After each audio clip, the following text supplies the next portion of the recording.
তো আজকে শুরু করতে চাই প্রথমে আপনাদের সবাইকে ধন্যবাদ জানিয়ে এত তাড়াতাড়ি আসার জন্য। আমি জানি আপনাদের অনেকের কাছেই শনিবারের এই সময়টা প্রায় ফজরের ওয়াক্ত। আমি বুঝি এরকম ত্যাগ স্বীকার করা কঠিন। এখানে ইনশাআল্লাহ যেই সময় আপনারা কাটাবেন তার জন্য আমি আনন্দিত। আশা করছি আমাদের আজকের সময়টা তাড়াতাড়ি কেটে যাবে, আপনারা বিরক্ত হবেন না ইনশাআল্লাহ। আমি নিজে এখানে আসার সুযোগ পেয়ে খুবই খুশি। আপনাদের হয়তো এই অসাধারণ সূরা থেকে কিছু না কিছু শেখাতে পারবো। আমার আসলে প্রস্তুতি আগেই হয়ে গিয়েছিল, কিন্তু পরে ভাবলাম আবার প্রস্তুতি নেওয়া দরকার। তাই আজ সকালেই 10:30টার দিকে প্রস্তুতি শেষ হলো। তো গত রাতে আমি বলতে গেলে ঘুমোতেই পারিনি উত্তেজনার কারণে। সূরা ইয়াসিন নিয়ে আমি আসলেই এত উত্তেজিত যে যত দূর সম্ভব করতে চেয়েছি। যদিও আমার সর্বোচ্চ প্রচেষ্টাও কোরআনের অসীম প্রজ্ঞার কাছাকাছিও যেতে পারবে না। তো আজকে শুরু করতে চাচ্ছি আজকের প্রোগ্রামের ছোট একটা পরিচিতি দেবার মাধ্যমে। শুধু আজকের সময়সূচি বা বিরতি এগুলো না, বরং আমরা আসলে কি করব আর কিভাবে আমি এই সূরার অধ্যয়ন করেছি সেই বিষয়। তো আমি যখন আমার সহকারী ও গবেষকদের নিয়ে কোনো সূরা গভীরভাবে অধ্যয়ন করি, আমরা যত পারি তাফসির দেখার চেষ্টা করি, বিভিন্ন মুফাসসিরদের মতামত দেখা, বিভিন্ন ভাষাগত উৎস দেখি, অভিধান ইত্যাদি দেখি। এই সব কিছু আমরা একত্র করে প্রত্যেক আয়াতের নিচে বিশাল নোট তৈরি করি। তখন দেখা যায় যে প্রত্যেক আয়াতের নিচেই প্রচুর প্রচুর তথ্য জমা হয়ে যায়। ইমাম ইবনে কাসির কি বলেছেন, ইমাম কুরতুবী কি বলেছেন রাহিমাহুল্লাহ, ইবনে আশুর কি বলেছেন, রাজি কি বলেছেন, লিসানুল আরব কি বলে, ইত্যাদি ইত্যাদি ইত্যাদি। তাহলে দেখুন, এক আয়াতের নিচে প্রায় 20 পৃষ্ঠার নোট। এরপর এর সবগুলো পড়ে বুঝে সেটার অর্থ বের করতে হচ্ছে। কিন্তু আমরা এখানে কিন্তু সেটা করছি না। সেটা হলো আমার কাজ। ছাত্র হিসেবে আমার কাজই হলো সেটা, কিন্তু শিক্ষক হিসেবে আমার কাজ একদমই ভিন্ন। আমি এখানে আপনাদের বলতে আসিনি যে এই বইয়ে এটা বলেছে, ওই বইয়ে এটা আছে, সেই বইয়ে সেটা আছে। আমি এগুলো কিছুই বলবো না। আমার কাজ হলো সেই সমস্ত তথ্যগুলো প্রক্রিয়াজাত করে সেখান থেকে সেরাটা আমি যেভাবে বুঝেছি তা আমার ছোট বোনকে বোঝানো। তার বয়স 20-এর উপরে, তার কোনোই আরবির জ্ঞান নেই, ইসলামিক স্টাডিজেরও জ্ঞান নেই তেমন। আমাকে এই সমস্ত জিনিস একত্র করে মহান ইমামদের কথাগুলো, অসাধারণ বুঝগুলো নিয়ে এমনভাবে বলতে হবে যেন এখানে অডিয়েন্সের মধ্যে বসে থাকা কোনো অমুসলিমও সেটা বুঝতে পারে। তো কাজটি কিন্তু অনেক কঠিন। মানে ভারী এসব একাডেমিক বিষয় নিয়ে সহজে বোঝার মতো ভাষায় ব্যাখ্যা করা, তাই না? তাই আপনারা দেখবেন যে আমি অনেক মুফাসসিরদের উক্তি টানছি না। আপনাদের অনেকেরই ইসলামিক স্টাডিজের ব্যাকগ্রাউন্ড আছে, তাই আপনারা আমাকে অনেক অনেক বেশি তাফসির বা কোনো সাহাবী কি বলেছেন বা কোন হাদিসের ইসনাদ কেমন এইসব উল্লেখ করতে দেখবেন না। তাই ভাবতে পারেন এই সবই হয়তো বানিয়ে বলা, কিন্তু সেগুলোর ভিত্তি আসলেই আছে। আর আমার উদ্দেশ্য হলো, যেহেতু এই সমস্ত গবেষণা সংকলিত হচ্ছে, তাই আজকের মতো বক্তব্যগুলো সেসব নোটের সম্পূরক হতে পারে। যারা আরও জানতে চান তাদের জন্য তো গবেষণা হয়েই আছে। যারা গভীর পড়াশোনা করতে চান আরবি সোর্স থেকে, তারাও সেগুলো করতে পারবেন ইনশাআল্লাহ তাআলা। কিন্তু আমাদের বাকিদের জন্য সেটা নয়। তাহলে আজকের প্রোগ্রামের বিষয় সম্পর্কে প্রথম বিষয় হলো এটা। আমি সব কিছু সহজভাবে বলার চেষ্টা করব যেন সবাই বুঝতে পারে বিইজনিল্লাহ। দ্বিতীয় বিষয়টি হলো, আপনাদের সূরাটির আউটলাইন হিসেবে বলি। আজকে যে সূরাটি পড়ব, সূরা ইয়াসিন, এটি 6টি অংশে বিভক্ত। মানে সূরাটির 6টি ভাগ আছে। অর্থাৎ আমরা অন্তত 6টি সেশন করার চেষ্টা করব, আর প্রত্যেক সেশনে একটি অংশ কভার করার চেষ্টা করব। আমাদের চেষ্টাটি হবে এমন। যদিও এরপর আরও কিছু সেশন থাকবে। এই 6টি অংশ শেষ করার পর আমরা আবার পেছনে ফিরে দেখব, কিছু কিছু জিনিস যা ফেলে এসেছি খুঁজে বের করব। তাই এই অনন্য সুন্দর সূরাটির 6টি অংশ শেষ করার পরেও হয়তো আরও 1টি বা 2টি সেশন করতে হবে। তো চলুন এখনই শুরু করা যাক, কারণ আমাদের অনেক কিছু শেষ করতে হবে। 83টি আয়াত, কিন্তু কম কথা নয়, অনেক অনেক। শুরু করি তবে ইনশাআল্লাহ তাআলা। সূরাতু ইয়াসিন। বিসমিল্লাহির রহমানির রহিম। ইয়াসিন। সূরাটি নাজিল হয়েছিল মক্কার যুগে, নবী সাল্লাল্লাহু আলাইহি সাল্লাম মদিনায় হিজরতের আগে। আর এই সূরাটি আল্লাহ শুরু করেছেন ইয়া এবং সিন অক্ষর দিয়ে। পুরো কোরআনে এটা একবারই এসেছে। আপনারা আগেই শুনেছেন আলিফ লাম মিম অথবা কফ হা ইয়া আইন সদ ইত্যাদি। কোরআনের অনেক সূরাই এমন অক্ষর দিয়ে শুরু হয়। এই সবগুলোর মধ্যে যে মিলটি রয়েছে, অন্তত বেশিরভাগের মধ্যে মিল যেটা আছে তা হলো সবগুলো এই অক্ষর দিয়ে শুরু হয়, তারপর কোরআন সম্পর্কে কিছু একটা বলে। আলিফ লাম মিম অক্ষরগুলো দিয়ে শুরু করে আল্লাহ কোরআন নিয়ে কিছু একটা বলেন, যেমন যালিকাল কিতাবু লা রাইবা ফিহ অথবা তিলকা আয়াতুল কিতাবিল মুবিন, কিছু একটা। এভাবে সবগুলো কোরআনের এক ধরনের ভূমিকা স্বরূপ। এই অক্ষরগুলোর মধ্যে মিলের একটি হলো বেশিরভাগ সময়ে সেগুলো কোরআনের ভূমিকার মতো। তবে একটা সুস্পষ্ট ব্যতিক্রম হলো গলিবাতির রুম। আলিফ লাম মিম গলিবাতির রুম। রুম বিজিত হয়েছিল, রোম হেরে গিয়েছিল। কিন্তু আমার মনে হয় যদিও এটা ব্যতিক্রম, তবুও তা একই পদ বরাবর, কেননা সেটাও কিন্তু আল্লাহর এক অলৌকিকতার বর্ণনা। যখন রোম পরাস্ত অবস্থায় ছিল পার্সিয়ানরা তাদের দখল করে নিয়েছিল, তখন আল্লাহ বললেন 10 বছরের মাঝেই তারা আবার বিজয়ী হবে, 10 বছরের মাঝেই তারা ঘুরে দাঁড়াবে। যদিও তখন তারা সম্পূর্ণরূপে ধ্বংস ছিল, এটা তখন কুরআন অনেক আগে থেকেই ভবিষ্যৎবাণী করে রেখেছিল। এটা বিশ্বমানবতাকে চ্যালেঞ্জ করে বলেছিল যে দেখো এমন হয় কিনা, মানে নিজের সম্পূর্ণ বৈধতা এর উপর রেখে দিয়েছিল। যেমন দেখুন, আল্লাহ কোরআনে বলছেন যেই রোমান সাম্রাজ্য পার্সিয়ানদের দ্বারা পরাজিত হয়ে আছে তারাই 10 বছরের মাঝে ফিরে আসবে। শুধুমাত্র আরবের মরুভূমির একজন মানুষ এটা নিয়ে কথা বলছে। যদি এমনটা না ঘটে তবে কোরআনের সবকিছুকেই প্রশ্নবিদ্ধ করা যাবে, সবকিছুই প্রশ্নবিদ্ধ হবে, সবকিছুই প্রশ্নবিদ্ধ হবে। মানে এভাবে পুরো ইসলামের বার্তার বিশ্বাসযোগ্যতাকে শুধু একটি বক্তব্যের হাওলায় ছেড়ে দিয়েছেন, তাই না? শুধু একটি দাবি, শুধু একটি দাবি। আর আসলে পুরো কোরআনেই কিন্তু এমন। কোরআনের মতো কোনো কিছু বানিয়ে দেখাও না কেন, এটা যে আল্লাহর পক্ষ থেকে না সেটা প্রমাণ করে দেখাও। মানে কোরআন নিজের বিশ্বাসযোগ্যতাকে প্রশ্নবিদ্ধ করার চ্যালেঞ্জ করেছে বারবার। এভাবে এটা অন্যান্য হুরুফের সাথে মিলে যাচ্ছে। এই হুরুফ মুকাত্তাআত নিয়ে আরেকটা বিষয় হলো, যদিও আমি ইয়াসিন শব্দ নিয়ে বেশি সময় খরচ করতে চাই না, আপনাদের অনেকেই হয়তো শুনেছেন যে সূরা ইয়াসিন হলো কোরআনের হৃদয়। এটা শুনেছেন না আগে? আর হয়তো আপনাদের অনেকেই এজন্য এখানে এসেছেন, আপনারা পাকিস্তানি, সারা জীবন এটাই শুনেছেন। কিন্তু এটা আসলে কোনো বিশুদ্ধ হাদিস নয়। যদিও শুনে খুব ভালো লাগে, আমরা একে অস্বীকার করছি না, আমাদের ঐতিহ্যের অংশ এটা। তবুও এটা কিন্তু প্রমাণিত নয় যে এটাই কোরআনের হৃদয়। যদিও এটা অনেক বিখ্যাত, তাও ভালো, অন্তত একটা সূরাকে তো আমরা যত্নার্থী করি, সেজন্য ভালোই। উপমহাদেশের জন্য কাজেই এসেছে এটা। তো যাই হোক, এই অক্ষরগুলোর ব্যাপারে কথা হলো যে এই হরফগুলো কিন্তু স্বয়ং নবীজি সাল্লাল্লাহু আলাইহি সাল্লামের কাছে অপরিচিত ছিল। খুবই গুরুত্বপূর্ণ। আমাদের নবীজির ব্যাপারে কোরআন গর্ব ভরে ঘোষণা করছে যে তিনি পড়তে জানতেন না, উম্মি। তিনি সদ্য জন্ম হওয়া কোনো বাচ্চার মতো নিরক্ষর ছিলেন, সেখান থেকেই উম্মি শব্দটি এসেছে, ঠিক আছে?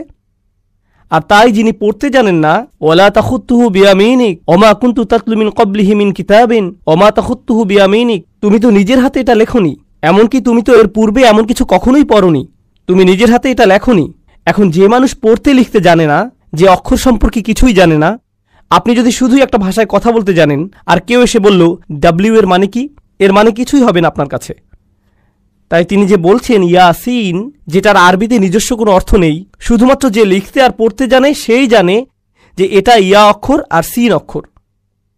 যে এটা জানে না তার সামর্থ্যের একেবারেই বাইরে এটা। তাই শুধুমাত্র ইয়াসিন শব্দগুলোর ব্যবহার শ্রোতাদের এই ইশারা দিচ্ছে যে রাসূলুল্লাহ সাল্লাল্লাহু আলাইহি সাল্লাম সম্ভবত এক ধরনের জ্ঞান পাচ্ছেন।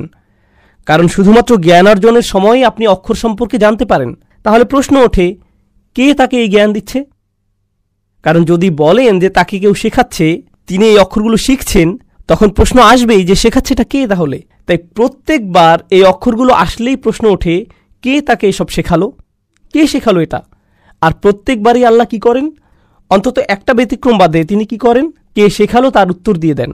এই বইটি ওহী শিখিয়েছে, আল্লাহ থেকে এসেছে এটা। তো এগুলো ছিল ইয়াসিন শব্দ নিয়ে কিছু কথা। এখন চলুন বিষয়বস্তুর কেন্দ্রে আসি। এটাই শুরু থেকে শেষ পর্যন্ত থাকবে।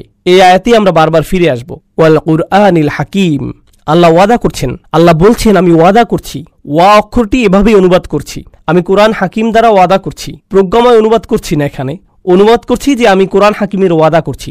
আপনাদের অনেকেই এখনও আরবি জেনে না থাকলেও সমস্যা নেই, হাকিম শব্দটি আপনাদের ব্যাখ্যা করে দিচ্ছি, কারণ এর ভূমিকা ব্যাপক। তার আগে বলুন তো, প্রজ্ঞাময় কোরআন, কোরআন হাকিম দিয়ে আল্লাহ কি করছেন? তিনি বলছেন এটা দিয়ে কসম করছেন। তাই কোনো কিছু দিয়ে কসম করার মানে কি? আমাদের বুঝতে হবে কেন তিনি এটা করবেন। কোরআনের কোনো কিছু নিয়ে কসম করাতে বিশেষত্ব আছে। কোনো কিছু নিয়ে কসম করার ক্ষেত্রে কোরআনের অনন্যতার বিষয়টি আপনাদের দেখাবো আমি। কারণ আমি আপনিও তো কসম করি, আয় হায় আল্লাহর কসম আমি তোকে, তাই না? আমরাও এমন করি, কিন্তু যখন কোরআন করে সেটার কারণটা হয় অসাধারণ। এজন্য আমি আপনাদের এটা বোঝাতে চাচ্ছি। প্রথমত, কোরআন এটা করে আপনাদের মনোযোগ আকর্ষণ করার জন্য, আপনার মনোযোগের জন্য। আর এই মনোযোগটা আকর্ষণ করে অসাধারণ কোনো কিছুর ব্যবহারের মাধ্যমে, যেটা নিয়ে আপনি ভাবতে পারেন।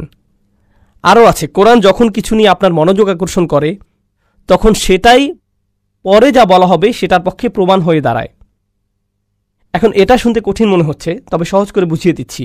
আল্লাহ বলছেন আমি সময়ের শপথ করছি, ওয়াল আসর, আমি সময়ের কসম করছি। আপনারা বলতে পারেন সমস্যা নেই, হালাল, এটা খুতবা নয় যে পুণ্য কাটা যাচ্ছে। ওকে, তো তিনি শপথ করছেন কিসের? সময়ের। এর মানে হলো সময়ের শপথ করে যেন তিনি বলছেন, আমি স্বয়ং সময়কে প্রমাণ হিসেবে উত্থাপন করছি, আমি সময়কে প্রমাণ বানিয়ে দিচ্ছি। কিসের প্রমাণ? ইন্নাল ইনসানা লাফি খুসর, যে নিঃসন্দেহে মানুষ ক্ষতির মধ্যে আছে।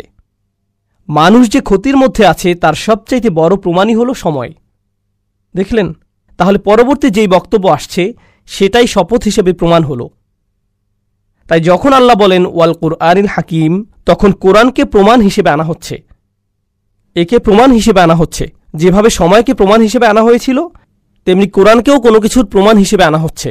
তবে আগে কুরআনিল হাকিম নিয়ে কথা বলে নেই। আরবিতে আল হাকিম শব্দের 3টি অর্থ আছে। এর 3টি অর্থ হতে পারে। প্রথমটি আমি বাদ দিয়েছিলাম তখন, প্রজ্ঞা। কোরআন প্রজ্ঞাতে পরিপূর্ণ। দেখুন, প্রজ্ঞা বার্ধক্যের সাথে আসে, খুবই জটিল ভাষায় প্রজ্ঞা প্রকাশিত হয়। প্রাসঙ্গিক হলে তবেই মানুষ প্রজ্ঞাকে উপলব্ধি করতে পারে। অর্থাৎ আমার প্রজ্ঞাময় কোনো কথা যদি আপনার মাথার উপর দিয়ে চলে যায়, তবে একে আপনি কখনোই প্রজ্ঞা মনে করবেন না। তবে আমার কোনো উপদেশ যদি আসলে আপনার উপকারে আসে, তবেই আপনি এই প্রজ্ঞাকে উপলব্ধি করতে পারবেন। এজন্য প্রজ্ঞা বুঝতে হলে তাকে প্রাসঙ্গিক হতে হবে। আর প্রত্যেকবার যখনই নবী সাল্লাল্লাহু আলাইহি সাল্লাম কোরআন তেলাওয়াত করতেন, কেউ সেটা শুনলে সাথে সাথে ধাক্কা খেত যে, আরে, এটা তো আমার সম্পর্কেই বলছে, আমাকেই তো উপদেশ দিচ্ছে, আমার ক্ষেত্রে এটা প্রাসঙ্গিক, আমার দরকার অনুযায়ী পরামর্শ দিচ্ছে। তাই কোরআন তার প্রজ্ঞাকে এই নিজের পক্ষে প্রমাণ হিসেবে আনছে। এটা বিশাল বড় কিছু। এতই প্রজ্ঞাময় যে মানুষের কর্ম হতেই পারে না। এটা বিশাল বড় কিছু। এখন দ্বিতীয় অর্থ, হাকিমের আরেকটি অর্থ হল হুকুম, অর্থাৎ যে জিনিসের রায় বা হুকুম দেবার ক্ষমতা আছে, মানে হুকুম বা হাকিম। হাকিম বলতে আরও বোঝায় শাসক বা গভর্নর। তাহলে কোরআন হলো হুকুমে পরিপূর্ণ। এখন বিষয় হলো, একজন মানুষ হিসেবে আমি বলতে পারি যে আমার ব্যক্তিগত জীবনে কোরআন অধ্যয়ন করতে গিয়ে আমার অনেক পুরনো মতামত পরিবর্তিত হয়েছে। কিছু বিষয় যা আমি অবধারিত সত্য বলে মনে করতাম, সেটা এখন আর মনে করি না। এভাবে আপনি যতই পড়াশোনা করবেন ততই শিখবেন, আপনার মতামতও সেভাবে পরিবর্তিত হবে। এমনকি একই সিলেবাস, একই সংবিধান পড়ার পরও একজন আইনজীবী যখন বিচারক হয়ে যান, তখন তাদের চিন্তাভাবনাতেও পরিবর্তন আসে, ঠিক কিনা? সময়ের সাথে ভিন্নভাবে চিন্তা করেন। এদিকে কোরআন হুকুম দিয়ে যাচ্ছে, আর এই 23 বছরের সময়কালে কোনো কিছু কি পরিবর্তন হয়েছে? এভাবে কি বলে যে না, আগে এভাবে বলতাম, এখন আর তা বলি না? না না না না, তার হুকুমে কোরআন একেবারেই ধ্রুব। তার রায় থেকে নড়াচড়া করে না সে। কখনো কখনো আপনার কোনো মতামত, রায় না কিন্তু শুধুই মতামত, আপনাকে ঝামেলায় ফেলে দেয়। মিডিয়া যদি মসজিদে এসে আপনার ইন্টারভিউ নিতে চায়, তবে কথা বলার আগে খুব চিন্তা ভাবনা করে নিতে হবে, কারণ তারা চালাকি করে আপনাদেরকে ফাঁদে ফেলতে পারে। তাই আপনাকে খুব সাবধান থাকতে হবে। কিন্তু কোরআন যখন কথা বলে, তখন কি পরিণতি নিয়ে চিন্তা করে? সম্ভবত এভাবে বলাটা ঠিক হবে না, ঝামেলায় পড়ব, এই বিষয়টা এড়িয়ে যাই, ওই প্রশ্নটা এড়িয়ে যাই। কোরআন সরাসরি বলে দেয়, স্পষ্ট রায় দিয়ে দেয়, স্পষ্ট রায় দিয়ে দেয়, যেন কর্তৃত্বের স্থান আছে তার। এখন ব্যাপার হলো, আপনাকে দুটো বিপরীত জিনিস বুঝতে হবে। নবী সাল্লাল্লাহু আলাইহি সাল্লাম তো শুধুমাত্র একজন মানুষ, খুব কম অনুসারী তখন, কোনো রাজনৈতিক অবস্থানেই নেই, কোনো সামরিক শক্তি নেই, কিছুই না। এদিকে আল্লাহ হলেন সর্বশক্তিমান, সর্বোচ্চ, তিনি গাইবে আছেন। কিন্তু যখন নবীজি কথা বলেন আলাইহিসসালাতু ওয়াসসালাম, আল্লাহর পক্ষ থেকেই বলেন, বিচারকের মতো বলেন, হুকুম দেন। কিন্তু তিনি তো এভাবে বলার মতো অবস্থানে নেই। তিনি তো কোনো গভর্নর নন, লোকদের শাসক নন, তিনি ক্ষমতার অবস্থানে নেই। কিন্তু কথা বলবার সময় এমনভাবে বলেন যেন তারই হাতেই ক্ষমতা, কারণ তিনি আল্লাহর পক্ষ হতেই বলছেন। এখন কারো যদি ক্ষমতা না থাকে, তবুও ক্ষমতাশালীদের মতো কথা বলে, তখন সে সমস্যায় পড়বেই। আপনার হাতে ক্ষমতা না থাকলে ওভাবে কথা বলতে পারবেন না। কিন্তু এই কোরআন প্রতিনিয়ত রাসূলুল্লাহ সাল্লাল্লাহু আলাইহি সাল্লামের মুখ থেকে এভাবেই বলে যাচ্ছে। কখনো কখনো কোনো ছাত্র হঠাৎ করে শিক্ষকের বিরুদ্ধে কথা বলে ফেলে, কিংবা কোনো কর্মচারী তার বসের বিরুদ্ধে আওয়াজ তুলে ফেলে, কিংবা ধরুন আদালতে বসে থাকা কোনো বাদী বিচারকের বিরুদ্ধে আওয়াজ করে বসল, বা পুলিশ অফিসার তার স্বর উঁচু করে চিফের বিরুদ্ধে কথা বলল, বা হোয়াইট হাউসের কোনো কর্মচারী প্রেসিডেন্টের বিরুদ্ধে বলে উঠল। এরকম একবার হতেই সে ক্ষমা চাওয়া শুরু করে, সরি সরি সরি সরি আমি বুঝতে পারিনি। এমন হয় কি না? এমন হয় কি না? কিন্তু কোরআনের বেলায় সে স্বর উঁচু করছে, সেখানে ক্ষমতাশালীরা আবার এত রেগে যাচ্ছে, কিন্তু কোরআন কি ক্ষমা চায়? না, আবারও বলে, এরপর আবার বলে। এটা হলো হাকিম শব্দের দ্বিতীয় অর্থ। কোরআন কর্তৃত্বপূর্ণ, কোরআন রায় প্রদান করে, কোরআন কারোই পরোয়া করে না, প্রত্যেকবার একই কাজ করে। দ্বিতীয়টি হলো এটি হুকুম দেয় কোনো পরোয়া ছাড়াই। আর তৃতীয় অর্থটি হলো আমার সবচেয়ে পছন্দ, এটা ইহকাম বা মুহকামের সাথে সম্পৃক্ত। ইহকাম অর্থ হলো কোনো কিছুকে বেঁধে ফেলা, কোনো একটা বুনন তৈরি করা, ঠিক আছে, গাঁথুনির মতো বা এরকম কিছু, মানে যেখানে প্যাটার্ন আছে। যখন এরকম লম্বা প্যাটার্ন থাকে তাকে আরবিতে ইহকাম বলে। জিনিস যখন একে অন্যের সাথে বাঁধা থাকে তাকেও ইহকাম বলে। কোনো কাজ যখন সম্পূর্ণ শেষ হয়ে যায়, যেমন ধরুন এই দেয়ালে কিছু কাজ হয়েছে দেখতে পাচ্ছেন, এখন এই দেয়ালের কাজ যদি শেষ না হয়ে থাকে তবে তা মুহকাম নয়। কিন্তু যদি কাজ পুরোপুরি শেষ হয়, দেয়ালের সবকিছু সম্পূর্ণরূপে সুন্দরভাবে শেষ হয়েছে, তখন তাকে হাকিমও বলা হয়। ওটার আরেকটা অর্থ এটা, অর্থাৎ কোরআনকে অতি নিখুঁতভাবে বুনন করা হয়েছে, সবকিছুর সাথে অতি নিখুঁতভাবে সংযুক্ত। অনেক সময় রাজনীতিবিদরা বক্তৃতা দেয়, সে বক্তৃতা লেখক থাকে, জানেন আপনারা, মানে যেমন প্রেসিডেন্ট নিজে নিজের বক্তৃতা লেখেন না, তার জন্য আলাদা লেখক আছে। কিন্তু তার প্রতিপক্ষ 5 বছর আগের কোনো বক্তব্য দেখিয়ে সেখান থেকে একটি অংশ নিয়ে বলতে পারে 2010 সালে আপনি এটা বলেছিলেন, কিন্তু এখন বলছেন উল্টো, যদিও তখনও আরেকজন বক্তৃতা লেখক ছিল, কিন্তু সে ভুল করে ফেলেছে। এখন প্রতিপক্ষ তার বিরুদ্ধে এটা নিচ্ছে, এমন কি হয় না? কিন্তু দেখুন কোরআনের বুনন কত শক্তিশালী ও নিখুঁত। আপনি বলতে পারবেন না যে ওখানে এটা বলছে আবার এখানে এটা বলছে, সবকিছুর নিখুঁত সংযোগ আছে। এমনকি আল্লাহ কোরআনে যা বলছেন তার সাথে নবীজির কথাও পুরোপুরি মিলে যায়, সাল্লাল্লাহু আলাইহি সাল্লাম, পুরোটাই নিখুঁত বুননে আছে। তো এটা হলো তৃতীয় অর্থ। তাহলে চলুন আবারও দেখি ওয়াল কুরআনিল হাকিমের 3টি অর্থ তাহলে কি কি? প্রজ্ঞা, এটা হুকুম দেয়, আর নিখুঁত বুননে বিদ্যমান। সবকিছু একে অপরের সাথে নিখুঁতভাবে সংযুক্ত, কোনো শিথিলতা নেই এখানে, এমন কোনো শব্দ নেই যেটা ভুলে পড়ে গেছে। সবকিছু গাঁথনি নিখুঁত, একদম ঠিক অবস্থানেই আছে, অতিরিক্ত নিখুঁত এই কোরআন। এই সব কিছুই আবার অন্য কিছুর প্রমাণ। এগুলো কিসের প্রমাণ? প্রমাণ এটাই যে কোনো সন্দেহ নেই আপনি, অর্থাৎ মুহাম্মদ সাল্লাল্লাহু আলাইহি সাল্লাম, নিঃসন্দেহে যাদের পাঠানো হয়েছে আপনি তাদের একজন। এই কোরআনই চূড়ান্ত প্রমাণ যে এটা আপনার নিজের বানানো কিছু নয়, কোনোভাবেই এটা আপনার নিজে নিজে করা সম্ভব না। এখন আমাদের বুঝতে হবে কেন এই প্রমাণ। কারণ একজন মানুষের তুলনায় কোরআনের প্রজ্ঞা অতিরিক্ত বেশি, এটা অসম্ভব। এর মধ্যে কর্তৃত্বের অবস্থান হতে হুকুম এতই বেশি যে কোনো একজন মানুষের পক্ষে তা সম্ভব নয়। বছরের পর বছর, দিনের পর দিন নিজেকে আরও বেশি বিপদে কোনো মানুষই ফেলে না। কোনো মানুষ কথা বলার কারণে ঝামেলায় পড়লে পরের দিন আরও বেশি কথা বলে নাকি কম কথা বলে, চেপে যায়, অথবা বিষয় বদলে ফেলে, কিংবা অন্য কোনো শহরে চলে যায়। অথচ তিনি একই লোকদের কাছে বারবার যাচ্ছেন, তারা আরও বেশি করে অপমান করেই যাচ্ছে। শুধু আপনি চান বলে এমন করছেন তা হতেই পারে না। আপনি একা নন, আপনাকে পুশ করা হয়েছে, আপনাকে মিশন দেয়া হয়েছে, সাল্লাল্লাহু আলাইহি সাল্লাম। আর 3 নাম্বারটা ছিল যে অন্য কোনো কথার মতোই নয়। ব্যাপারটা যোগাযোগ মনোবিজ্ঞানের দৃষ্টিকোণ থেকে বোঝার চেষ্টা করুন, খুবই মজার জিনিস, ঠিক আছে? এই মুহূর্তে আমি আপনাদের সাথে কথা বলছি, পড়ছি না, কিন্তু যদি কোনো তাফসিরের বই খুলি বা ধরুন গুগল গ্লাস পরে আছি, লেখাগুলো স্ক্রল করছে চোখের সামনে, সেখান থেকে তাফসির পড়ছি, বা শেক্সপিয়ারের কিছু মুখস্থ করেছি, সেটা আপনাদের মুখস্থ বলছি, আপনারা কি বুঝবেন না যে ওটা আমার বক্তব্য নয়? কি বুঝতে পারবেন না যে ওটা আসলে আমার কথা বলছি না, বরং পড়ছি? বুঝতে পারবেন তো? কারণ আমি যেভাবে কথা বলি, যেভাবে শেক্সপিয়ার কথা বলে, বা যেভাবে সংবিধান কথা বলে, বা আমার নিজের রচনা যেভাবে বলে, সবই ভিন্ন ভিন্ন। বরং আমি যেভাবে কথা বলি সেভাবে তো লিখিও না। আমার লেখাগুলো তো আরও অনেক বেশি ফরমাল, আর যখন কথা বলি সেটা অনেক ইনফরমাল। নবী সাল্লাল্লাহু আলাইহি সাল্লামের কাছে কি কাগজ আছে? না, আর থাকলেও কিছু যায় আসে না, কারণ জানেন যে তিনি পড়তে পারতেন না। কিন্তু তিনি যখন কোরআন তেলাওয়াত শুরু করেন, প্রত্যেকেই বুঝতে পারে যে এর গাঁথনি এতই শক্ত যে সেখানেই কোনো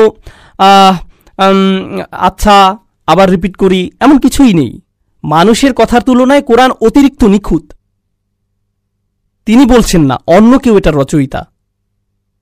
তো এখন এই আয়াতে আরেকটা জিনিস বোঝার আছে, তা হলো আল্লাহ বলছেন আপনি তাদের একজন যাদেরকে প্রেরণ করা হয়েছে।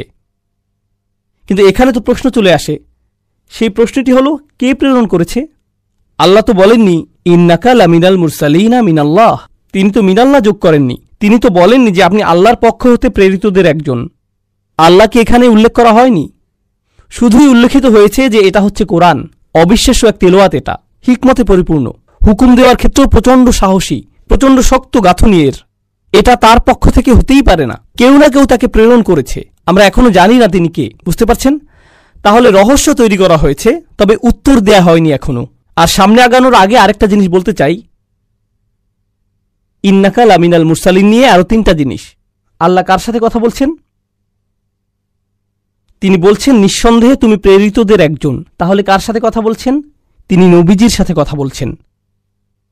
কুরাইশদের বলার পরিবর্তে নিঃসন্দেহে তিনি রাসূলদের একজন, তিনি প্রেরিতদের একজন, এভাবে তিনি বলেননি। তিনি তাদের সাথে কথাও বলছেন না, কাফিরদের সাথে আল্লাহর কথাই হচ্ছে না। তিনি স্বয়ং নবীর সাথে কথা বলছেন সাল্লাল্লাহু আলাইহি সাল্লাম। কেন জানেন? কারণ কাফিররা তাকে মিথ্যুক বলছে, এসব আজে বাজে বলেছে। এখন কেউ আপনাকে পাগল বলল, আপনি হয়তো অপছন্দ করবেন। আরেকজন পাগল বললে, এরপর 100 জন আপনাকে পাগল বললে আপনি কি ভাবা শুরু করবেন? মনে হয় আমি আসলেই পাগল। একজন আপনাকে মিথ্যুক বলল, আরেকজন মিথ্যুক বলল, চাচা আপনাকে মিথ্যুক বলল, আপনার কাজিন মিথ্যুক বলল, বিজনেস পার্টনার আপনাকে মিথ্যুক বলল, প্রতিবেশী মিথ্যুক বলল, রাস্তায় আপনাকে চেনে না এমন মানুষও আপনাকে মিথ্যুক বলল। এটা আপনার উপর প্রভাব ফেলতে পারে, তাই না? আপনার অন্তত কাউকে তো প্রয়োজন যে বলবে, আপনার অন্তত কাউকে প্রয়োজন যে বলবে যে এসবে পাত্তা দিও না, আমি বলছি তুমি মিথ্যুক নও। আমার কথা শুনো, তারা যে বলে সব ভুলে যাও, তারা যা বলে সব ভুলে যাও। দেখুন, প্রোপাগান্ডার ধরনাটি কিন্তু এখানেই। তারা খবরে বলতেই থাকে এমন এমন এমন, মুসলিমরা কত কিছু, তার লিস্ট। আমরা এয়ারপোর্টে বা লিফটে মানুষকে নাকি ভয় পাইয়ে দেই, এলিভেটরের ভেতরেও তারা অস্বস্তিকর অবস্থায় থাকে। তো মাত্র গতকালই আমি লিফটে ঢুকলাম, ভেতরে একটা পরিবার ছিল। আমার ফ্লোরের বাটন চাপ দিলাম, কিন্তু তারা চাপছিল না। তো আমি ভাবলাম হয়তো তারা আমার ফ্লোরেই যাবে। তো যখন আমার ফ্লোরে লিফট আসলো, আমি ভদ্রতা করে, কারণ মহিলা বাচ্চারা ছিল, তাদের জায়গা করে দিলাম। তারা উল্টো আমাকে আগে যেতে বলল। আমি অবাক হয়ে বের হয়ে আসলাম। এরপর তারা বাটন চাপা শুরু করলো। ওকে, প্রোপাগান্ডা আসলেই কাজ করে, প্রোপাগান্ডা কাজ করে। কি অবাক কাণ্ড! ওকে, তো আমি বলছি যে এর প্রভাব আপনার উপরেও পড়তে পারে। তাছাড়া মুসলিমদের উপর কি নিজেদের বিরুদ্ধেই প্রোপাগান্ডার প্রভাব পড়ে না? আমরা কি আমাদের নিজেদের খারাপভাবে দেখতে শুরু করি না? হ্যাঁ, আমাদের পরিচয়ের জন্য ক্ষমা চাইতে শুরু করে দেই। আমাদের নিজেদের ইমামদেরকেই সেসব প্রশ্নগুলো করি যেগুলো অমুসলিমরা করার কথা। আমরা কেন এমন, এভাবে বলে কেন, কোরআন এমনটা বলে কেন? তারা তো বলে তোমাদের কোরআন এটা কেন বলে, আর আপনি বলেন হুজুর কোরআন পাকে এটার মানে কি? একই প্রশ্ন, আপনি একই প্রশ্ন কেন করছেন? কিন্তু দেখুন নবীজিকে কি বলা হচ্ছে সাল্লাল্লাহু আলাইহি সাল্লাম, আপনার অন্য কারো থেকে সার্টিফিকেট নিতে হবে না। আমি আপনাকে বলছি যে আপনি প্রেরিতদের একজন, অন্য কারো বৈধতার দরকার নেই আপনার। আমি বৈধতা দিচ্ছি, সেটাই আপনার জন্য যথেষ্ট। অন্যদের চাপের কথার কোনো দরকার নেই। এখন আমার 3য় পয়েন্টে আসছি। আল্লাহ কিন্তু শুধু বলেননি আপনি একজন রাসূল, তিনি বলেছেন আপনি তাদের একজন যাদেরকে পাঠানো হয়েছে। এর অর্থ কি? এর অর্থ হল তিনি একা নন। কারণ যদি বলি আপনি মুসলিমদের একজন, তখন তার মানে হবে অনেক মুসলিম আছে। তাই যখন বলল আপনি প্রেরিতদের একজন, তার মানে নিশ্চয়ই প্রেরিত আরও অনেকেই ছিল। এখন নবীজি সাল্লাল্লাহু আলাইহি সাল্লামকে বলা হচ্ছে যে আপনি নিজেকে একা মনে করলেও আপনাকে এমন মানুষজনের সাথে পরিচয় করিয়ে দেব যারা আপনারই দলে আছে, আরও বড় ভ্রাতৃত্বের বন্ধনে আবদ্ধ। আপনি যখন আপনার দলেরই আরও মানুষ খুঁজে পান, তখন অনেক মানসিক সাপোর্ট হয়। যেমন ইউনাইটেড স্টেটসে অনেকেই এখানে বসবাস করে, ইউনিভার্সিটিতে কোনো মুসলিমই দেখতে পায় না, কিংবা দেখে কর্মক্ষেত্রে কোনো মুসলিম নেই। এখন সে কেনাকাটা করতে দোকানে গিয়ে দেখল একজন মাত্র লোক দেখতে মুসলিমদের মতো দাঁড়িয়ে আছে, হয়তো ফাতিহা মুখস্থ করার চেষ্টা করছে। এতেই সে এত খুশি, কারণ একটু সাপোর্ট হলেও পাচ্ছি, আমার মতোই আরও একজন। কিন্তু নবীজি সাল্লাল্লাহু আলাইহি সাল্লাম যখন রাসূল, তিনি তো একমাত্র রাসূল। কিন্তু আল্লাহ বলছেন পূর্ববর্তী রাসূলরা তো চলে গেছে, অনেক আগেই গত হয়ে গেছে, কিন্তু তিনি তার কথার মাধ্যমে তাদের জীবন দান করবেন। আল্লাহ পূর্ববর্তী নবীদের জীবন দান করবেন তাদের কথা বলার মাধ্যমে। তখন আপনি আপনার সাপোর্ট, আপনার সান্ত্বনা তাদের মধ্যে পাবেন। তাহলে প্রথম হলো বৈধতা, প্রথম সান্ত্বনা পাচ্ছেন আল্লাহর থেকে। আমি বলছি আপনি প্রেরিতদের একজন। আর দ্বিতীয়টি হলো তাকে বলে দেয়া হচ্ছে যে শুনুন, আপনি একটি দলের অংশ, তাদের মাঝেই আপনি প্রচুর সাপোর্ট পাবেন। আর তাই ইন্না শব্দটি প্রথমে এসেছে। কোনো সন্দেহ নেই আপনি হলেন প্রেরিত রাসূলদের একজন, কারণ সন্দেহ পোষণকারী অনেক আছে, কিন্তু আপনি কখনো সন্দেহ করবেন না। এখন এই আয়াত নিয়ে শেষ কথা, ইন্নাকা লামিনাল মুরসালিন। সব আয়াত এত লম্বা হবে না, সব আয়াত এত লম্বা হবে না। ভয় পাবেন না। যদিও আমাদের আরও 83টি আয়াত পড়তে হবে, তবে আমি সূরাটির শুরুতে এর চিন্তাভাবনাটি দেখাতে চাই। এরপর একটি থেকে পরেরটি, সেটা থেকে পরের আয়াত কিভাবে প্রবাহিত হয় সেটাও দেখাতে চাই। এটাই আমার কাজ এখানে ইনশাআল্লাহ। তো এই আয়াত নিয়ে শেষ যে কথাটি বলতে চাই তা হলো, মুরসাল শব্দটি কিন্তু রসুল হতে ভিন্ন। রাসুল শব্দের অর্থ হলো বার্তাবাহক, সহজ অনুবাদ। আর তাই কোরআনের কিছু দুর্বল অনুবাদে বলে যে আপনি রাসুলদের একজন। সেটা আসলেই ঠিক নয়।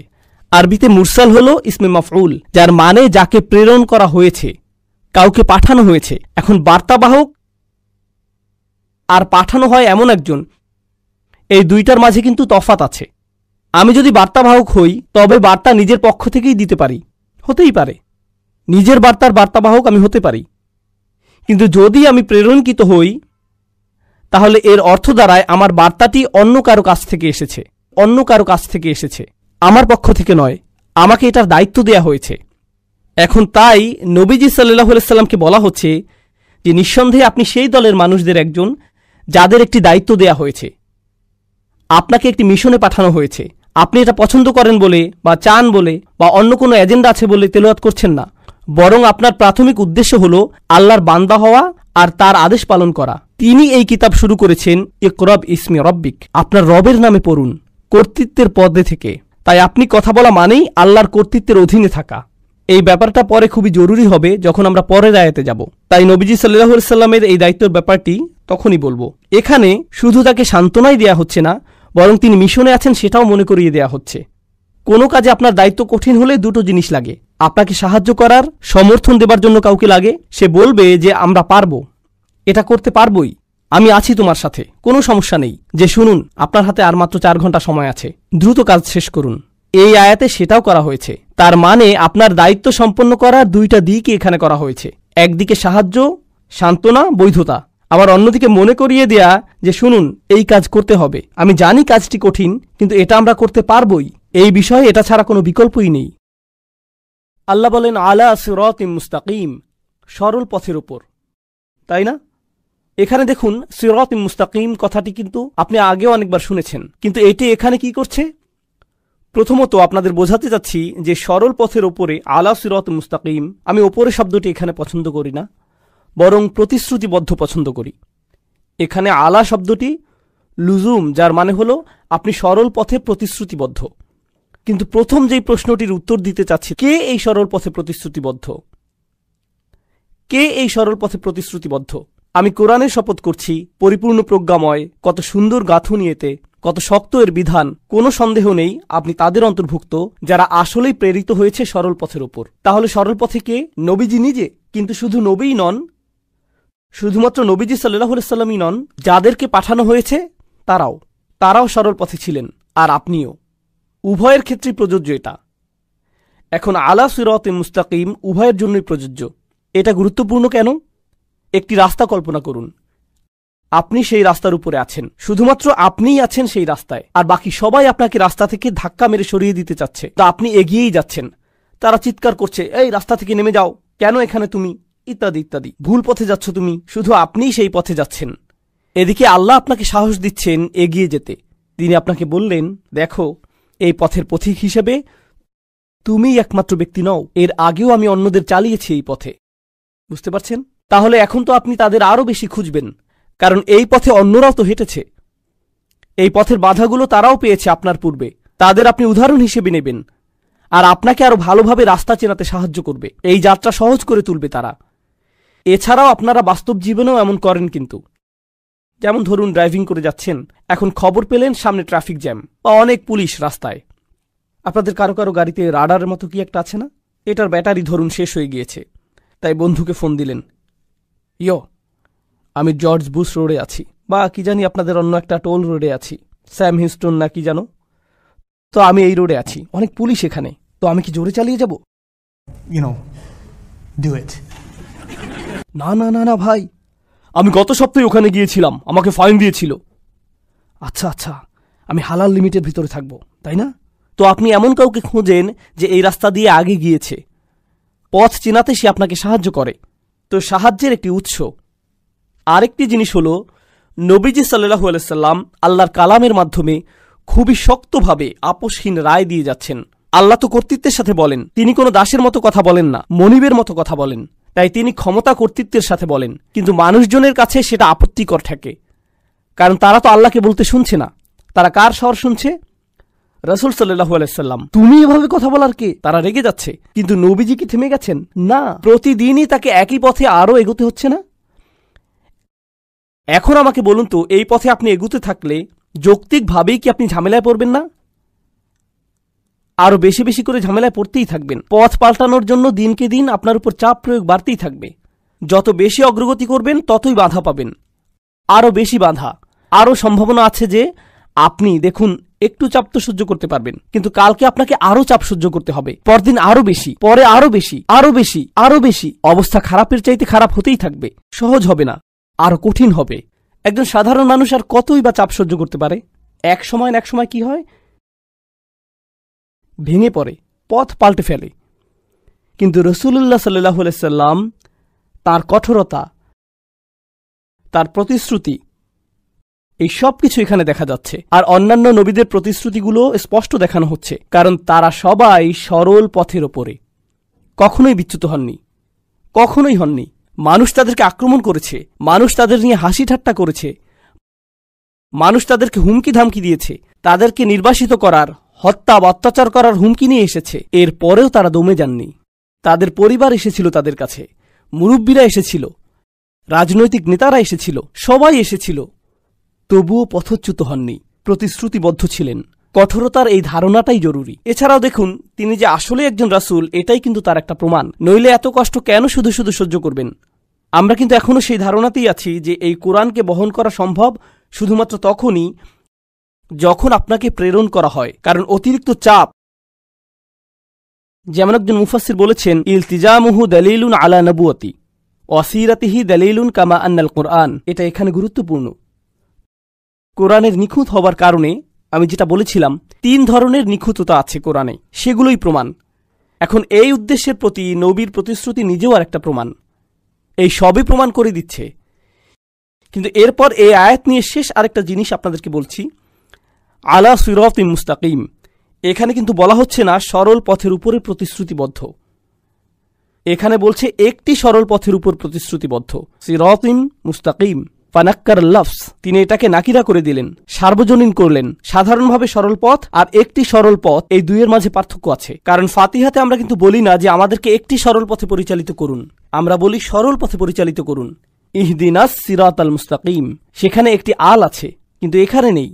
এটার কাজ কি? আসলে আপনি যখন আল সরিয়ে ফেলবেন তখন মানে দাঁড়াবে অপরিচিত কিছু, অজানা কিছু। আর যদিও আল্লাহ নবী সাল্লাল্লাহু আলাইহি সাল্লামের সাথে কথা বলছেন, কারা শুনছে? কুরাইশরা শুনছে। কুরাইশরা হয়তো কোরআন সম্পর্কে অনেক কিছু জানে না, আমরা দেখব যে তারা আসলেই হয়তো জানে না, কিন্তু অন্তত একটা জিনিস জানে, তারা নবী সাল্লাল্লাহু আলাইহি সাল্লামকে জানে। তিনি কোনো কথা না বললেও তারা বুঝতে পারে যে তিনি কোনো এক ধরনের সরল পথে বাঁচেন, তার পথ একদম সোজা, তিনি সবসময় সঠিকভাবেই কাজ করেন। অন্যভাবে বললে, আপনি যদি সবকিছু নাও বোঝেন, অন্তত তার চরিত্র লক্ষ্য করলেই উপলব্ধি করবেন যে এটা কোনো একরকমের সরল পথ। শুধুমাত্র মুসলিমদের পর্যবেক্ষণ করাটাই যথেষ্ট, বিশেষ করে এই রাসূলুল্লাহ সাল্লাল্লাহু আলাইহি সাল্লামকে। শুধু ওনাকে দেখেই ধারণা হয়ে যাবে যে এটা একটি সরল পথ, আলা সিরাতিম মুস্তাকিম। আল্লাহকে এখনও নিজেকে উল্লেখ করছেন না, তিনি এখনও নিজের সম্পর্কে কিছুই বলেননি, এখনও না। যদিও তিনি বলছেন তিনি প্রেরিত, আপনাকে প্রেরণ করা হয়েছে, আপনি সরল পথে প্রতিশ্রুতিবদ্ধ, কিন্তু কার দ্বারা প্রেরিত? এই কোরআনের প্রজ্ঞাগুলো কোত্থেকে আসছে? এই পরিমাণ কর্তৃত্ব নিয়ে তিনি কিভাবে বলছেন? অবশেষে প্রশ্নের উত্তর আসছে, আর এত জোরালো ভাষায় উত্তরটি এসেছে, তানজিলাল আজিজির রহিম। 3টি শব্দ। প্রথম শব্দটি হচ্ছে তানজিলা। আপনাদের যারা অল্প স্বল্প আরবি জানেন, আর নাসাব আলাল ইগরা, এখানে একটি ফাতহা আছে। এর মানে কি বুঝতে পারছেন? মানে নরমভাবে এখানে বলা হচ্ছে না। আপনারা তো এভাবে পড়েন না, তানজিলাল আজিজির রহিম, আল্লাহু আকবার, না। তখন তানজিলা এভাবে আসে, তার মানে হলো আল্লাহ আজ্জা ওয়া জাল্লা প্রচণ্ড কর্তৃত্বের সাথে কথা বলছেন। দৈববাণী মানে স্বাভাবিকভাবে বলা হয় না, যেন আরবি ব্যাকরণের মাঝেই আশ্চর্যবোধক চিহ্ন বসে আছে। শক্ত ভাষা এটি, শুনে রাখো। এটা কি? এটা এমন কিছু যা নাজিল করা হয়েছে। দৈববাণী। কার দৈববাণী? কার বক্তব্য এটা? আল আজিজ আর রহিম, আল্লাহর দুইটি নাম এখানে। আল আজিজ অর্থ এমন একজন যিনি সম্মান ও কর্তৃত্বের পূর্ণ অধিকারী। আল আজিজ দুটি জিনিস বোঝায়, যার কর্তৃত্ব আছে আর যিনি সম্মানের অধিকারী। কারণ আপনারা দুই ধরনের মানুষ দেখতে পাবেন। এক ধরনের মানুষের দেখবেন কর্তৃত্ব আছে কিন্তু কোনো সম্মান নেই। যেমন ধরুন কোনো পুলিশ অফিসারের কর্তৃত্ব আছে কিন্তু কোনো সম্মান নেই। বাল্টিমোরে আমরা যেমনটা দেখলাম, তাই না? কর্তৃত্ব আছে কিন্তু সম্মান নেই। অন্যদিকে এমন মানুষও আছে যাদের সম্মান প্রচুর কিন্তু কি নেই? কর্তৃত্ব। এই দুটোর কারোরই ইজ্জা নেই। আরবিতে ইজ্জা উর্দুর ইজ্জতের মতো না, কিন্তু শুনতে এক হলেও আরবিতে ইজ্জা অর্থ যখন আপনার সম্মান আছে আবার একই সাথে কি কর্তৃত্ব, তখনই আপনার ইজ্জা আছে। যখন তিনি বলছেন এটা হলো এমন সত্তার বাণী যিনি সম্মানের অধিকারী, চূড়ান্ত কর্তৃত্বশীল, তখন আল্লাহ আজ্জা ওয়া জাল্লা খুবই কঠিন একটা জিনিস বলছেন। মনে আছে কোরআনের একটি বৈশিষ্ট্য হলো যে এটা রায় দেয়। আচ্ছা, কার মূলত রায় দেবার অধিকার আছে? তারই আছে যার কর্তৃত্বও আছে। আর যদি কারো কর্তৃত্ব থাকে আর সে রায়ও দেয়, তবুও কখনো কখনো, যেমন জাজ জুডি, আমি জাজ জুডি খুব দেখতাম মায়ের সাথে, জাজ জুডি কোনো রায় দিতেন, এই ছেলে চুপ থাকো তুমি, তাই না? এভাবেই বলে, অনেক মজা লাগতো। এই তুমি $500 ফাইন দেবে, এখন যাও এখান থেকে, এমনই হতো সব সময়। এরপর বাইরে ইন্টারভিউগুলো মজা পেতাম, ভালো লাগতো। বিশেষ করে যে হেরে যেত তার, কারণ যে জিততো সে তো বেশি কিছু বলতো না, হ্যাঁ আমি $500 পেয়েছি, এটুকুই বলতো তারা। কিন্তু যেই লোক হারতো তিনি তো খুবই খারাপ, বিশ্বাস হচ্ছে না তিনি এমনটা করলেন, এভাবে রায় তিনি কিভাবে দিতে পারেন, তাই না? অন্যভাবে বললে তার রায়তে কর্তৃত্ব ছিল কিন্তু কি ছিল না? সেখানে পূর্ণ সম্মান ছিল না। আল্লাহ আজ্জা জাল্লা বলেন এই কোরআন রায়তে পূর্ণ, আর সেই রায়গুলো কঠিনভাবে নিতে হবে, কারণ তা কর্তৃত্বশীল সত্তার কাছ থেকে এসেছে, তাই এটা সম্মানেরও যোগ্য। এটাই আল আজিজ শব্দের মধ্যে চলে এসেছে। এভাবে কিন্তু এটা আবার আল কুরআনিল হাকিমের দিকেও ফিরে যাচ্ছে। এখন তাহলে প্রশ্নটির উত্তর এলো, এই বাণী কার পক্ষ থেকে এসেছে? এটাই সব রায় নিয়ে বলছে বানিয়ালিকুল হুকুম, সাথে অন্য অনেক কিছুই বলছে। তানজিল, এই শব্দ তানজিলের মানে কি? এর মানে হলো যা উপর থেকে আসে। অন্যভাবে বললে এই প্রশ্নের উত্তর দেই আগে, তার শিক্ষককে কে তাকে পাঠিয়েছে? কোরআনের এই প্রজ্ঞা থেকে এসেছে? এই সবই উপর থেকে এসেছে। এর মানে হলো তোমরা এত বাম হাত ঢুকাতে পারবে না। এর মানে হলো এটা এমন জিনিস যা কোনো মানুষের পক্ষেই রচনা করা সম্ভব নয়। এটা উত্তর দক্ষিণ পূর্ব পশ্চিম দিক থেকে আসেনি, ভিন্ন কোনো গ্রাম থেকেও আসেনি, কোনো বিদ্বান ব্যক্তি থেকে আসেনি, কোনো ইউনিভার্সিটি থেকেও আসেনি, এটা উপর থেকে এসেছে। দেখুন, উচ্চশিক্ষা অর্জন করতে আমরা কোথায় যাই? আমরা জ্ঞান অর্জন করতে পূর্ব পশ্চিম উত্তর দক্ষিণে যাই, এখানে সেখানে যাই শিক্ষা নিতে, কিন্তু জ্ঞান অর্জন করতে উপরে তো আর যেতে পারি না। কিন্তু এই মানুষের দীক্ষা তো দেখি উপর থেকে আসছে, অর্থাৎ এতে তোমরা বা হাত ঢুকাতে পারবে না, এটা তোমাদের নাগালের বাইরে। এটা কিন্তু আবার প্রমাণ দিচ্ছে যে প্রজ্ঞায় কোরআন অতিরিক্ত নিখুঁত, কারণ তা উপর থেকে এসেছে। গাঁথুনি খুবই ভালো, এমন গাঁথুনি শুধুমাত্র সম্ভব উপর থেকে আসলেই। আর এর রায়গুলোও এমন যে শুধুমাত্র উপরওয়ালা থেকেই আসতে পারে, এজন্যই তানজিল শব্দটি। কিন্তু এরপর আল্লাহর যেই নামটি এলো তানজিল আল আজিজ আর রহিম, এখানে রহিম মানে কি আপনারা জানেন? এর মানে কি? দয়াময়, যিনি ভালোবাসেন, যিনি যত্ন করেন, যিনি সব সময় ভালোবাসেন, সব সময় খেয়াল রাখেন। আর রহিম, এখানে আর রহিম শব্দটি কি করছে? আল আজিজ শব্দের কারণ বুঝতে পারছি এখানে, কিন্তু রহিম শব্দটি কি করছে এখানে? এই বাণী কার কাছে এসেছে? নবী সাল্লাল্লাহু আলাইহি সাল্লাম। তিনি কেন? অন্য কেউ নয় কেন? স্বয়ং কোরআন আমাদের বলছে ওয়ামা আরসালনাকা ইল্লা রাহমাতাল লিল আলামিন, তোমাকে আমি সৃষ্টির প্রতি রহমা ব্যতীত পাঠাইনি। নবীজি সাল্লাল্লাহু আলাইহি সাল্লাম হলেন সমস্ত মানুষের চাইতেও বেশি দয়াশীল। তাই এই কর্তৃত্বশীল কোরআনও সমস্ত দুনিয়ার সকল মানুষের চাইতেও দয়াশীল মানুষের মুখ হতেই নিঃসৃত হওয়া প্রয়োজন ছিল। আর এটাও আল্লাহর একটি দয়া, মানবতার প্রতি আল্লাহর রহমতই হল রাসূলুল্লাহ সাল্লাল্লাহু আলাইহি সাল্লাম। তাহলে এভাবে দেখলে কোরআন হলো আজিজের পক্ষ হতে, আর রাসূল হলো আর রহিমের পক্ষ থেকে। রাসূল সাল্লাল্লাহু আলাইহি সাল্লাম কর্তৃত্বপূর্ণ নন, তিনি কি? তিনি দয়াশীল। কোরআন হলো কর্তৃত্বপূর্ণ। দুটো একত্রে আসা প্রয়োজন ছিল, বার্তাবাহক আর খোদ বার্তা দুটোরই একসাথে আসা দরকার। এই আয়াতগুলো নিয়ে একটি কথা বলতে ভুলে গিয়েছিলাম, অন্য কিছু বলার আগে এখন বলে নেই, কারণ এই বিষয়ে এটাই শেষ কথা। আমরা কিন্তু এখনো এই সূরার প্রথম অংশেই আছি। কতগুলো অংশ আছে এখানে বলছিলাম? খুব ভালো, 6টি অংশ। আমরা এখন প্রথম অংশে। তো একটি জিনিস এখানে বলতে চাই, তা হলো আল্লাহ যখন হেদায়েত দেন দুটো অংশ থাকে সেখানে, সেখানে থাকে বার্তা আর থাকে বার্তাবাহক, সেখানে থাকে বার্তা আর থাকে বার্তাবাহক। এখন যখন আল্লাহ বললেন ওয়াল কুরআনিল হাকিম ইন্নাকা লামিনাল মুরসালিন, তিনি বার্তাটিকে সত্য প্রতিপন্ন করলেন, মানে বার্তাটি মানুষের থেকে হতেই পারে না, বেশি নিখুঁত। তাহলে এখানে বার্তাটির বিষয়টি হলো, কিন্তু এটা তো গল্পের অর্ধেক মাত্র। শুধু বার্তাটি পেলেই তো আর হবে না, আপনার আরও কি প্রয়োজন? একজন বার্তাবাহক। বার্তাটি তো নিখুঁত, বার্তাবাহকের কি অবস্থা? তাহলে তোমাদেরকে এই বার্তাবাহক আর তার চরিত্র সম্পর্কে বলি। আলা সিরাতিম মুস্তাকিম, তিনি সরল পথের উপর প্রতিশ্রুতিবদ্ধ। অন্যভাবে বললে, মানুষের হেদায়েতের জন্য নবী সাল্লাল্লাহু আলাইহি সাল্লামকে চরিত্রের সর্বোচ্চ স্তর দেখাতে হবে। শুধু বার্তা থেকেই হেদায়েত আসে না, যখন বার্তা আর বার্তাবাহক দুজনেই আদর্শ হয় তখনই হেদায়েত আসে। বার্তাটি তো আগে থেকেই শ্রেষ্ঠ, এখন বার্তাবাহকটিও আদর্শ। এটা বোঝানোর জন্য দুনিয়াবি একটা উদাহরণ দিই আপনাদের। রাজনৈতিক নেতারা খুবই ভালো বক্তৃতা দেন, কিন্তু যদি তাদের অতীত ইতিহাস খারাপ থাকে, মানুষ যদি জেনে ফেলে সে আগে দুর্নীতিবাদ ছিল, তাহলে তার বক্তৃতার কোনো লাভ আছে? লাভ নেই। এর কোনোই লাভ আর থাকতে পারে না, কারণ তাদের কর্ম, বিশেষ করে যেগুলো ভিডিও করা আছে, তাদের কথার চাইতে বেশি শক্তিশালী। তাই তারা আর যাই বলুক না কেন, কিছুই যায় আসে না। আপনারা জানেন যে নবীগণ আলাইহিসসালামের পুরো জীবনটাই ছিল সত্যতায় ভরা, তাই না? সেটা অবশ্যই হেদায়েতের অংশ হওয়া চাই। নবীদের যদি বিশ্বাসযোগ্যতা না থাকে, তবে তাদের আনা বার্তাও বিশ্বাসযোগ্যতা হারাবে, সেটা আল্লাহর পক্ষ থেকে এলেও। এখন চলুন সামনে যাই। নবীর সাথে এখনো কথা বলা হচ্ছে। আল্লাহ বলছেন, লিতুনজিরা কওমান মা উনজিরা আবাউহুম ফাহুম গাফিলুন। কেন আমি এই অসাধারণ বাণী পাঠালাম? সর্বোচ্চ কর্তা, সবচাইতে দয়াময় রহমান রহিম থেকে কেন নবীকে আল্লাহ পাঠালেন সাল্লাল্লাহু আলাইহি সাল্লাম? যেন আপনি এমন জাতিকে সাবধান করতে পারেন যাদের পূর্বসূরীদের সাবধান করা হয়নি কখনো, তাই তারা তো একেবারেই গাফেল। আমি আবার অনুবাদ করছি, লিতুনজিরা কওমান মা উনজিরা আবাউহুম ফাহুম গাফিলুন। যেন আপনি সতর্ক করতে পারেন এক জাতিকে যাদের পিতৃপুরুষদেরকে কখনোই সতর্ক করা হয়নি। এজন্যই তারা একেবারে অসচেতন, একেবারে উদাসীন, সম্পূর্ণ গাফেল। এজন্যই আপনাকে এই বাণী দেয়া হয়েছে। আচ্ছা, এই আয়াতের মধ্যে প্রথম যে জিনিসটি লক্ষ্য করবেন তা হল আপনাকে সতর্ক করতে পাঠানো হয়েছে। ধর্মের বাইরে থেকে সতর্ক শব্দটি চিন্তা করুন তো একটু। কখন আপনাকে সতর্ক করা হয়? ঝড় আসছে, আপনারা তো এই সম্পর্কে ভালো জানেন। হিউস্টন, ঝড় আসছে। রেডিওতে সতর্কবাণী প্রচার করা হয়, টিভিতে সতর্কতা দেখানো হয়, ফোনে অ্যালার্ট বেজে ওঠে, ইত্যাদি ইত্যাদি।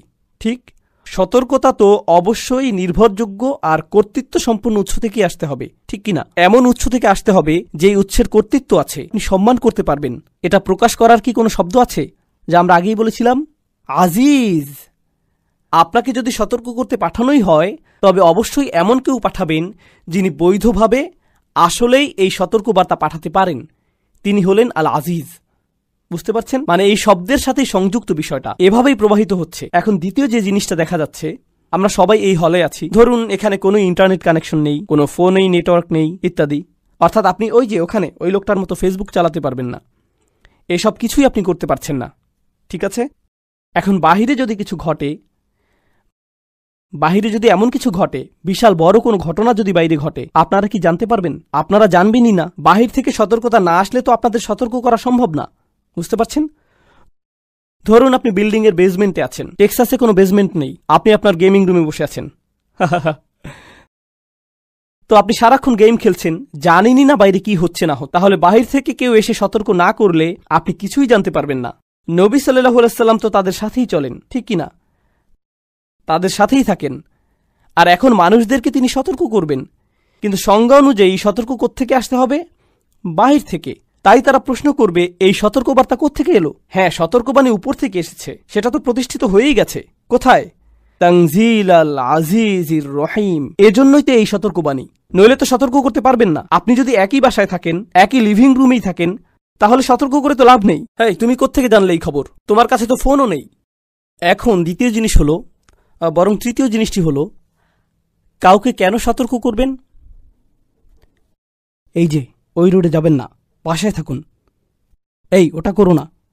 কেন কাউকে সতর্ক করা হয়? হ্যাঁ, কাউকে সতর্ক করার একদম প্রাথমিক কারণ হতে পারে যে আপনি তার খেয়াল রাখেন, তার ভালো চান, তাকে ভালোবাসেন, তার ক্ষতি হোক সেটা চান না। আর মূলত এটাই হলো আল্লাহর নাম আর রহিম, যিনি আপনার যত্ন আত্মি করেন, আপনাকে দয়া দেখাতে চান, আপনার ক্ষতি দূর করতে চান। আপনাকে যে কারণে পাঠানো হয়েছে, নবীজি সাল্লাল্লাহু আলাইহি সাল্লামকে যে কারণে সতর্ক করতে পাঠানো হয়েছে, তা হলো এই সতর্কবার্তা খোদ আল্লাহর এক দয়ার বহিঃপ্রকাশ। যেমন ধরুন, কিছু মানুষ অভিযোগ করে কোরআন কেন জাহান্নামের আগুন নিয়ে কথা বলে।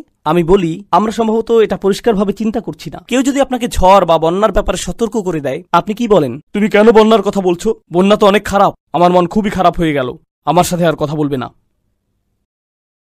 আরে তুমি তো মারা যাবে। তোমার ভালো লাগুক কি নাই লাগুক, এটা আসবেই। এর চাইতে বরং কেউ যে তোমাকে সতর্ক করে দিচ্ছে, এই যত্নের বহিঃপ্রকাশ দেখে অন্তত খুশি হও। কিন্তু কেন তাকে এভাবে খুলে বলতে হবে? কেন সে শুধু এভাবে বলল না, খারাপ কিছু একটা ঘটবে? একটা সুনামি আসছে আর আপনি কাউকে বললেন খারাপ কিছু একটা হবে, তাহলে কি তাকে সিরিয়াসলি নেবেন আপনারা? এটা পরিষ্কারভাবে বলতেই হবে। এটাই আল্লাহর ভালোবাসার বহিঃপ্রকাশ। লিতুনযিরা কওমান। এখন এটা আমার খুবই পছন্দ। ও মাই গড, সূরাটির শুরুতে আমরা বলেছিলাম ওয়াল কুরআনিল হাকিম, আর এই কোরআন প্রজ্ঞাময়। এত সুন্দরের গাঁথনি, এতে আছে নিজস্ব রায়। এই কোরআন যে কোনো কোরআন নয়, সেই একক কোরআন, এমনভাবে বলা যেন আরব সমাজে এটাই প্রতিষ্ঠিত। এখন কুরাইশ তো কোরআন সম্পর্কে জেনেছে, যথেষ্ট শুনেছে তারা, তাই যখন আপনি তেলাওয়াত করেন তারা বুঝতে পারে, তারা ভাবে এটা সাধারণ কোনো তেলাওয়াত নয়, এটা সেই নির্দিষ্ট তেলাওয়াত, সবাই জানে। আর কোন জাতিতে নবীজিকে পাঠানো হয়েছিল সাল্লাল্লাহু আলাইহি সাল্লাম? তাকে কুরাইশদের কাছে পাঠানো হয়েছিল। কিন্তু এই কুরাইশরা, আমরা জানি তারা জনপ্রিয় সমাজ ছিল, বেশ জনপ্রিয় ছিল তখন। কিন্তু দেখুন আল্লাহ তাদের সম্পর্কে এই আয়াতে কিভাবে বলছেন। নিজ কর্তৃত্বের অবস্থান থেকে আল্লাহ তাদের ছোট করছেন। তিনি বলছেন আপনি কোনো এক জাতিকে সতর্ক করতে এসেছেন। তিনি বলেননি জাতিকে সতর্ক করতে, বললেন কোনো এক জাতি। কওমান, কওমান, কোনো এক জাতি। কুরাইশরা অহংকারী জাতি, ঠিক কিনা? এভাবে বললে তো তাদেরকে শুরুতেই তাচ্ছিল্য করা হয়ে যায়। তাদের বিরুদ্ধে কেমন মুহাজামা এটা, এমন এক আক্রমণ যে শুধুই বললেন কওমান। আচ্ছা, আরো ব্যাখ্যা করছি। এদিকে দেখুন, তারা নিজেদের বংশ নিয়ে কি কি পরিমাণ অহংকার করে। তারা নিজেদেরকে কিভাবে বলতো, বনু আমির, বনু হিসাম। নিজেদের বংশের কি গর্ব, কি অহংকার ছিল তাদের। আল্লাহ বলেন কোন এক জাতি, তাদের বংশ নিয়ে তোমাকে আমি বলছি, তারা তো কিছুই জানে না। মা উনযিরা আবাউহুম, তাদেরকে আগে সতর্ক করাই হয়নি। তোমরা নিজেদের আহামরি কি মনে করো? তোমরা কিছুই না, নগণ্য জাতি, তোমাদের মূল্যই নেই। মা উনযিরা আবাউহুম, তুমি কোনো এক নগণ্য জাতিকে সতর্ক করতে এসেছো, এমনকি যাদের পূর্বপুরুষরা ওহির বরকত পর্যন্ত পায়নি। মা উনযিরা আবাউহুম ফাহুম গাফিলুন, তারা তো উদাসীন হবেই, অবাক হবার কিছু নেই, তারা সম্পূর্ণই অজ্ঞ। চলুন এখন তাদের অজ্ঞতা নিয়ে কথা বলি। আমি চাই আপনারা বুঝুন ভালোভাবে। আপনারা তো জানেন হেজাজ অঞ্চল কোথায়, ওই যে আরব মরুভূমি যেখানে নবীজি সাল্লাল্লাহু আলাইহি সাল্লাম এসেছেন। আচ্ছা, আশেপাশের অঞ্চলগুলোতে কি কোনো পরাশক্তি আছে, কিংবা প্রতিবেশী অঞ্চলে বা কাছে ধারে কোনো বিশাল রাজত্ব বা সভ্যতা কি বিদ্যমান? হ্যাঁ হ্যাঁ, অবশ্যই। আবিসিনিয়া আছে, পারস্য আছে, বিশাল বড় সভ্যতা, প্রাচীন এক সভ্যতা। এরপর আছে রোমান সাম্রাজ্য, ঠিক, আরও অনেক বড় বড় প্রাচীন আর প্রতিষ্ঠিত সভ্যতা আছে। তো সে সময় আরবরা প্রতিষ্ঠিত কতটুকু, মানে তাদের কয়টি ইউনিভার্সিটি আছে, কি ধরনের বিশাল লাইব্রেরি আছে তাদের, সেখানে রোমানদের মতো কি ইতিহাস বা দর্শনের বই আছে, বা গ্রিকদের মতো পুরাণের বই আছে, বা সেখানকার মূর্তি স্তম্ভ সেরকম অবকাঠামো বা দুর্গ নেই, তাদের কিচ্ছুই নেই। আল্লাহ কুরাইশদের বলছেন তোমরা নিজেদের নিয়ে এত অহংকার করছো, তোমরা তো একেবারেই অজ্ঞ, তোমাদের চাইতে কত বড় রাষ্ট্র পড়ে আছে। নিজেদের কি মনে করো, তোমরা কি মনে করো নিজেদের? এত কিসের গর্ব তোমাদের? তোমরা তুচ্ছ, সমস্ত পৃথিবীতে অন্যদের তুলনায় নগণ্য তোমরা, এমনকি অন্যরা তোমাদের আক্রমণও করতে চায় না। এখানে তো এখনো তেল আসেনি। তারা তোমাদের একা ছেড়ে দিয়েছে। মনে করতে পারো তোমরা রোমানরা তোমাদের চায় না, পারস্যরা তোমাদের চায় না। কি, আমরা কোন দুঃখে আমাদের সৈন্য ওখানে পাঠাবো? 1000 বছর ধরে তারা একা ছেড়ে রেখেছে একে। প্রত্যেক সভ্যতাই নিজ অঞ্চলের প্রসার চায়, ঠিক কিনা? তাই প্রশ্ন আসছে, তাহলে তারা নিজেদের অঞ্চল সেখানে বাড়াচ্ছে না কেন? কারণ এতে কোনোই লাভ নেই, কোনো লাভই নেই, তাই না? তাই একা ফেলে রেখেছে। আর তোমরা নিজেদের বিশাল বড় ভাবছো। দেখুন, এই ধরনের মানসিকতা মানুষের মধ্যেও আছে। তারা যখন গ্রামে বাস করে, নিজেদের ছোট্ট গণ্ডির মধ্যে পুরো জীবন কাটায়, তখন অহংকার বেড়ে যায়, মূর্খতা পেয়ে বসে, ভাবে আমি কি হলুম রে। বুঝতেও পারে না যে বাহিরের জগতে কেউ তাদের পাত্তাও দেয় না। এটা কিন্তু মসজিদ কমিটির মেম্বারদের মধ্যেও হতে পারে। বাহিরের কেউই পাত্তা দেয় না, আমি মসজিদ কমিটির সভাপতি, কারোই কিছু যায় আসে না। না, আসলেই কিন্তু কখনোই কারো যায় আসে না। এমন হয় কি না? একদিন আমার এক বন্ধু আমাকে একটা ভিডিও দেখালো, ভারতের অস্পৃশ্য শ্রেণীর একজন ব্যক্তির একটা ভিডিও। সে আগে হিন্দু ছিল, কিন্তু ধর্ম ত্যাগ করেছে। এখন ইউটিউবে হিন্দু ধর্মকে নিন্দা করে শুধু। আমি এখানে হিন্দু ধর্মের নিন্দা করতে আসিনি, কিন্তু তার আসল বক্তব্যটা হলো যে এই সম্পূর্ণ ধর্মটি সমাজে শ্রেণী বৈষম্য সৃষ্টি করতেই গঠিত। সে কিন্তু অস্পৃশ্য শ্রেণীর একদম নিম্নতর ছিল। এখন সে থাকে নর্দার্ন ক্যালিফোর্নিয়াতে, একটা টেক কোম্পানির হেড, $1 মিলিয়ন তার আয়, কর্মজীবনে সে অত্যন্ত সফল, তাই না?